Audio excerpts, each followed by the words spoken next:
Pour une récolte abondante et de qualité, choisissez la gamme d'engrais Solabiol, potager et verger, utilisable en agriculture biologique.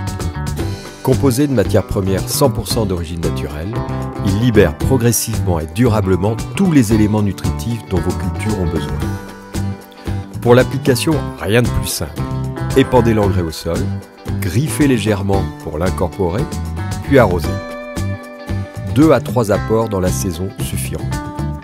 Solabiol, le partenaire de votre jardin nourricier au naturel.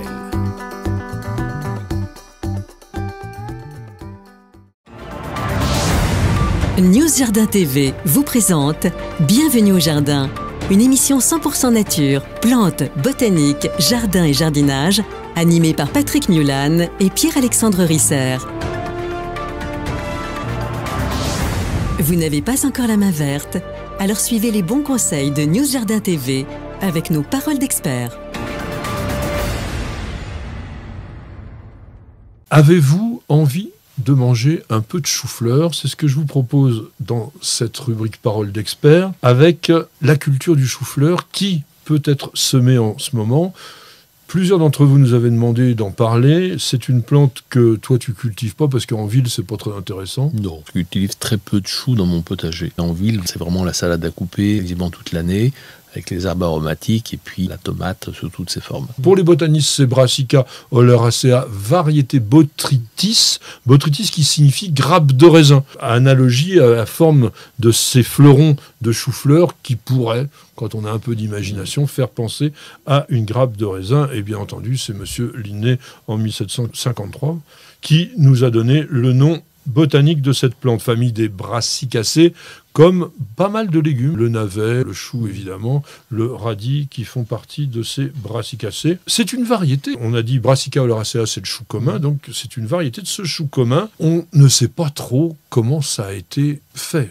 C'est une évolution issue de siècles et de siècles de sélection, puis l'intérêt d'avoir en fait cette fleur, sans doute qui a été créée par les Italiens. C'est sous Henri IV que la plante est arrivée en France, mais il a fallu attendre Louis XV pour que le légume devint populaire. Et grâce à qui? Grâce à une des maîtresses de Louis XV qui s'appelait Madame du Barry. Et aujourd'hui, quand on vous sert un plat à la du Barry, par exemple un potage, c'est bon d'ailleurs, hein, le potage à la du Barry. Ah, c'est très bon. Et les potages de chou-fleur, c'est délicieux. Avec un peu de crème dedans. Voilà, ou même le chou-fleur passé au four. Vous mettez juste au four, cru comme ça, avec un peu d'huile d'olive et une épice comme le curcuma, et c'est délicieux. Moi, j'aime bien la béchamel. Ah, mais c'était tout à fait classique.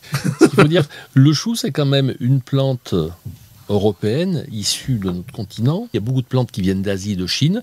Et ben, le chou, il vient d'Europe et il est parti en Chine. Les Chinois qui sont le premier producteur mondial de chou. De beaucoup de choses, vous verrez au fil des semaines. Chaque fois qu'on parle de plantes comestibles, chinois, numéro 1. Qu'est-ce que l'on mange chez le chou-fleur?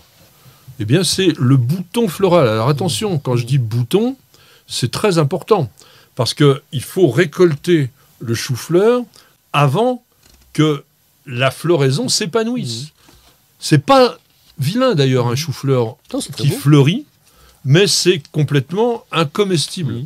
C'est une plante bisannuelle comme beaucoup de choux et que vous pouvez semer maintenant, mais on peut aussi le semer au printemps. Alors c'est plus difficile à cultiver le chou-fleur que le brocoli parce que c'est une plante qui demande un pH un peu inférieur à la plupart des choux. Les choux sont réputés pour pouvoir être cultivés dans des sols calcaires. Le chou-fleur, lui, il faut plutôt un pH autour de 6, 7 maximum. Il est un peu délicat, donc il n'aime pas la chaleur, il n'aime pas la sécheresse, donc il faut vraiment bien le surveiller. Au printemps, vous semez les variétés hâtives, celles qui sont produites entre 50 et 60 jours. À l'automne, donc en ce moment, vous pouvez semer les choux-fleurs tardifs, qui vont demander jusqu'à 80 jours pour être productifs. Lorsque vous avez semé votre chou-fleur et qu'il a levé, vous attendez qu'il ait 5 à 7 feuilles et à ce moment-là, vous allez le repiquer. C'est extrêmement important parce que le chou-fleur a besoin d'une quantité de feuilles relativement importante pour pouvoir former sa pomme. Si il est trop malingre, c'est ça que tu avais comme problème un peu en pot, il poussait pas trop bien, enfin dans les bacs, il fait pas de belles pommes parce qu'il n'a pas suffisamment de feuilles. Il a besoin d'avoir les pieds dans l'eau, la tête au soleil, comme on dit, donc il faut aussi qu'il soit bien irrigué, bien fertilisé. Il y a plein de variétés. Donc en ce moment, on va plutôt semer des variétés comme Boris F1. Il y a beaucoup de choux-fleurs F1. Ils sont intéressants parce qu'ils sont très compacts, ils vous font vraiment des très belles pommes.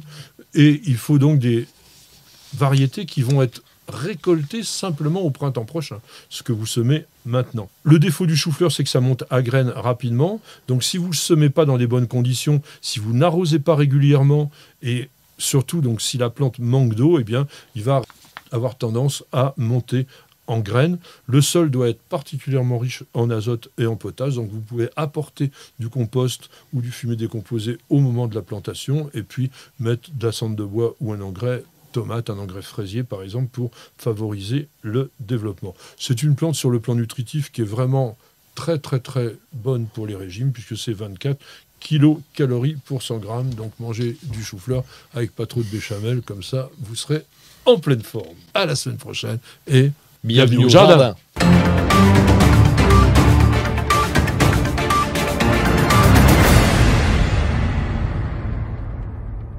Vous appréciez nos vidéos, vous regardez régulièrement nos émissions Découverte Jardin et Jardiner, ça fait du bien.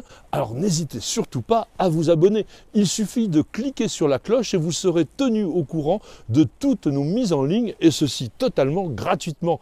Et sachez également qu'il existe un site internet sur lequel il y a énormément d'informations, de réponses à vos questions de dictons et de citations. Alors www.newsjardin.tv, c'est la bonne adresse.